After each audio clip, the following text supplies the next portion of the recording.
ସୁବର୍ଣ୍ଣପୁର ଜିଲ୍ଲାରେ ସ୍ଥାନୀୟ ରୟାଲ ପଡ଼ିଆରେ ସେପ୍ଟେମ୍ବର 20ରୁ 22 ପର୍ଯ୍ୟନ୍ତ ଜିଲ୍ଲାସ୍ତରୀୟ ବିକାଶ ମେଳା ଅନୁଷ୍ଠିତ ହେବା ପାଇଁ ଜିଲ୍ଲାପାଳ ଅନ୍ୟା ଦାସଙ୍କ ଅଧ୍ୟକ୍ଷତାରେ ଏକ ସାମ୍ବାଦିକ ସମ୍ମିଳନୀରେ ସୂଚନା ଦିଆଯାଇଛି।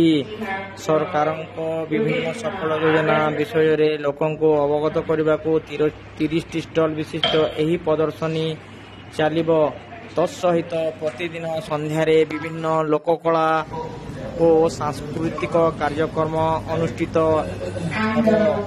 5 ଜଣ ସୁଭଦ୍ରା ଯୋଜନାର ହିତାଧିକାରୀଙ୍କୁ ସହାୟତା ବଣ୍ଟନ, 6 ଜଣ ପିଏମ୍ କିଷାନ ହିତାଧିକାରୀ, 12 ଜଣ ସିଏମ୍ କିଷାନ ହିତାଧିକାରୀ, 2 ଜଣ ଉତ୍ତମ ଚାଷୀଙ୍କୁ ସମ୍ମାନିତ କରିବା ସହିତ 12 ଜଣ ପ୍ରଧାନମନ୍ତ୍ରୀ ଆବାସ ଯୋଜନା ହିତାଧିକାରୀଙ୍କୁ କାମ ଆଦି ବଣ୍ଟନ ତଥା ବିଭିନ୍ନ କ୍ଷେତ୍ରରେ ଉତ୍ତମ ପ୍ରଦର୍ଶନ କରିଥିବା ବ୍ୟକ୍ତିବିଶେଷଙ୍କୁ ସମ୍ମାନିତ କରିବା କାର୍ଯ୍ୟକ୍ରମ ରହିଛି।